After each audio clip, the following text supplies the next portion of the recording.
Hey, what's up? It's Boss. I'm going to do a quick video today to show you how I use COCO COIR and perlite to grow peppers indoors this year. Tried to get away from straight cracky because I was continually letting containers dry out and killing plants. So I get a little bit more of a buffer here with holding moisture. I do still get the benefit of quick indoor grow, feeding them hydroponic nutrient every day. And it's less messy, less pests. It's been awesome. I've grown plants from seedlings to production in this medium. Really easy to do, really affordable. So let's do this. So with the COCO COIR, I buy it in bricks, right? This was what's left of the current brick I'm working through, but they'll come in different sizes of bricks. The thing to know about it is it expands a lot. So I'm actually going to use all of the rest of this, but I just want to show if you're trying to make a smaller batch, what I've been doing is just taking the chisel on my multi-tool,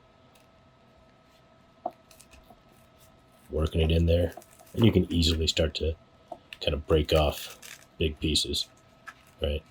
Chunks, if you will. So you get chunks like that, fill up whatever container you're trying to use to expand it, and you'll add your water. In this case, I'm going to put the whole brick in a bucket, so let's do that. I'm going to really carefully. All right, perfect. All right, we're going to add some water here. I'm going to start doing it about a half gallon at a time out of my dispenser. If you don't know what this thing is, it's basically just a 5-gallon bucket with a pump. I've made a video on how I put these together as well. I'll try and remember to link it, but half gallon of water doesn't take us too far. You can see it's still really dry, really chunky. We want to go ahead and break that up as much as we can just to get better even distribution of that water, and then put another half gallon in there.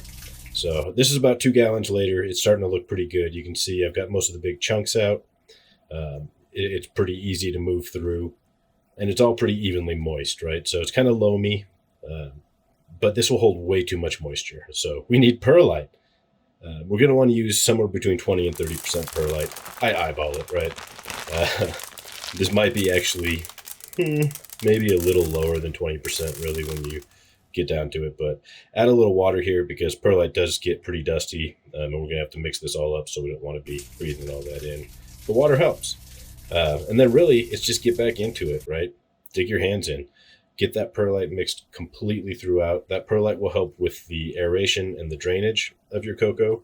Otherwise that cocoa is just going to hold way too much moisture and your plants will suffer root rot, fungal issues. This is a pretty good mix. You can see there's quite a bit of perlite mixed into that cocoa. It's very soft. I love it. It feels so nice. Like I drizzle it down, but I don't really want to let it all go because it's just so nice. Pro tip, add CalMag. When you are growing in cocoa, oftentimes the cocoa absorbs some of the calcium and magnesium and kind of locks it out from your plant. So you want to have extra, even when you're mixing your nutrients. But start off, I just put a couple of tablespoons into about a 1/4 gallon of water. I'm going to pour that in here and really try to cover everything. Let it soak for about 5 minutes, kind of absorb in. I will mix that all together. And after that, really, this is ready to use, right? So again, let that soak, get some extra CalMag, and then mix it up, and it's time to fill some containers. I'm using these 4-inch pots. They're like little nursery pots. They're my favorite to pot up to from seedlings. And you're just going to have to fill them, right? So stuff some cocoa in there and then tamp it down a little bit with your hand. You don't want it to be too tight. You don't want it to be too loose. The key about growing in cocoa is that you're going to be feeding them every day with hydroponic nutrients. And if you don't let them drain right, you'll get some salt buildup. So you're actually going to want to pour for about 10 to 20% runoff, meaning as much as you're putting in, 10 to 20% of that should be running out the bottom. And that way you know you're going to avoid that salt buildup. So I like to poke holes in these guys so that they're easier to transplant. I'm going to be taking seedlings out of my seed cells, my starter trays, and putting them in these. I'll actually probably end up widening all of those holes with my finger as I'm planting, but it works pretty well, right? These pots right here, they will quickly adjust to looking like these pots right here with my little baby seedlings in them. Lots of happy peppers. I keep them in these trays, again, because of that runoff. You want to make sure that when you feed them, fertigate, because it's fertilizing and watering or irrigating. You want to get that runoff. So I always keep them in trays. I don't want that making a mess in my seedling tent here. But they grow all the way up to full-size peppers. So these plants have all been grown in cocoa perlite their whole life. And you can see I have ripening fruits, lots of flowers, and it's just cocoa and perlite, nothing more to it. A little bit of algae in that case, but it works really great. It's my favorite way to grow right now indoors. Just a couple of quick tips though for growing in cocoa, things you want to keep in mind. Always start with your medium fully soaked in water and wet. Depending on what type you get, you may need to really wash it and clean it really good. The brand I buy is pretty clean. They take any large foreign objects out of it. But you'll also probably want to add some cow meg while you are making it to kind of soak in some cow meg because it will fight your plants to absorb those nutrients. Another thing you want to keep in mind is that you're going to want to fertigate, irrigate, and feed every day, pretty much using hydroponic nutrients. So mix up big batches in advance. You're going to use a lot of it. And then just don't let the humidity get too high. Because this holds so much moisture, a lot of the times the humidity in my tent starts to creep up.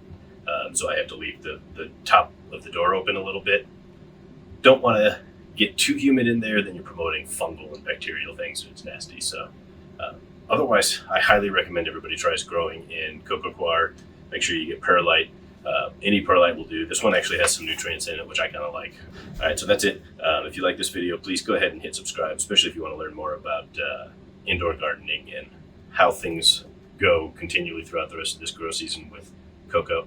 And then also just leave a comment if you have a question. I'd love to help you get started. Everybody should try COCO COIR at least once. I think it's probably my new favorite way to grow, period. So that's all for today. We'll be back next time. Peace.